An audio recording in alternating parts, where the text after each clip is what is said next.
You're giving me a million reasons to let you go. You're giving me a million reasons to quit the show. You're giving me a million reasons. Give me a million reasons. Giving me a million reasons. About a million reasons. Hello everyone and welcome to Victim to Survivor. Imagine you have a black eye, busted lip, and you call the police to report that you've been beaten up by your partner, and they ask you, ma'am, did you do something? Did you say something to provoke your abuser?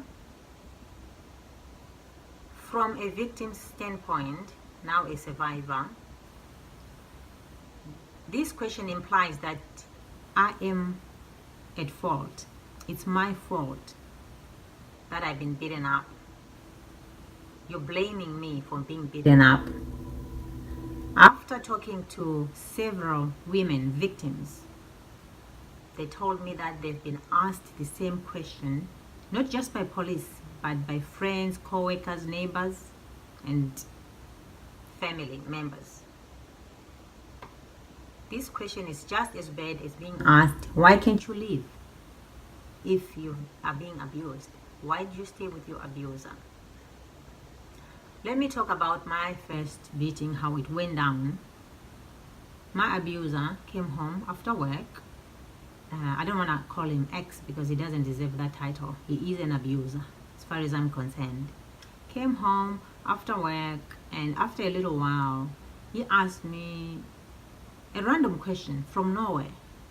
If you were to meet your ex, let's say in a Walmart or HEB, like here in the United States, for example, what would you do? Would you talk to him or would you ignore him? I had to think really fast because by this time, my abuser had successfully instilled fear in me. So I said quickly, I would ignore him. Bad answer. He slapped me across the face, kicked me, punched me, pulled my hair. I did try to defend myself because growing up, I grew up with 4 brothers older than me. So, we used to have our sibling fight, and I used to, defend myself. So I tried to use that defensive skill that I'd learned growing up, but it didn't work. He beat the hell out of me. And I knew that day that fighting back was not an option for me, but only to beg for forgiveness. No matter if I was wrong or right, just beg for forgiveness. So abuse doesn't just start from nowhere. There's cycles of abuse. There's a honeymoon stage, then there is tension building up, then abuse takes place. So honeymoon stage is where the abuser is very nice, charming. Like in my case, when I met my abuser, he was very nice, charming, loving. Even to my friends, my family, he was so sweet. Even when I got pregnant and found out that I was pregnant, he accepted responsibility straight away and he said, let's get married. So we got married. We had a white wedding. Then what he did after that, he came home and said, we're moving. My sister was 5 minutes away from me. So he was moving us like an hour away. I didn't know that, it was part of the cycle of abuse. So what he was doing then, he was isolating me, moving me away from my support system. But his reason was because we now have a baby, we need more space, so it made sense that time. So we moved away.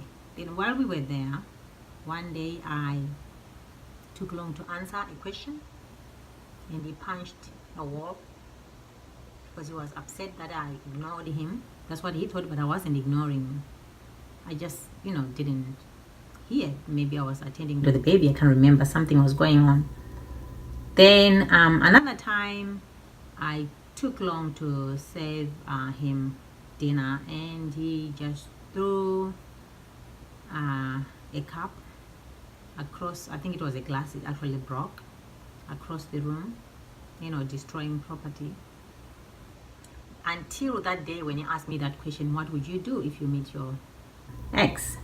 And that was my first beating. So that's the cycle of abuse. So if you've been involved in domestic violence, comment down below. Thank you for watching, and don't forget to like, comment, and subscribe down below.